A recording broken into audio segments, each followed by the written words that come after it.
भूशुड़ुछि माओ दुर्ग महाराष्ट्र गड़चिरोली जिले में पुणी आत्मसमर्पण कले आउ 15 माओवादी।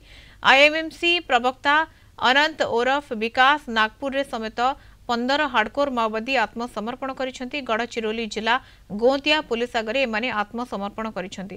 तेबे समस्त मुंडरे मोट 92 लाख टंकार पुरस्कार राशि थिबा बेले अनंत नारे 24 लाख टंका पुरस्कार राशि घोषणा रहितला।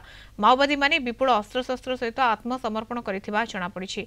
तेबे गत फेब्रुआरी रे अनंत आत्मसमर्पण करिबो बोली घोषणा करिथिला। प्रसाद नायक मालकानगिरी रिपोर्टर फोन लाइन में जोड़ी होती। प्रसाद गोटे अभिनव उपाय करा जायथिला एवं गोटे पुरस्कार राशि मध्य रही जो माने आत्मसमर्पण करेंगे अस्त्र शस्त्र सहित भी आत्मसमर्पण करुछंती सेमानकु किछि टंका आकार रे राशि मध्य दिया जिवो हुए तो ताहा वर्तमान समय काम करूछि। निश्चित भाव में शिवानी देखो जहाँकि पुलिस जहाँकि सरकार जो भाव नीति रही आत्मसमर्पण नीति से गोटे मुख्य कारण रही टॉप कैडर माओवादी बर्तमान आत्मसमर्पण कर।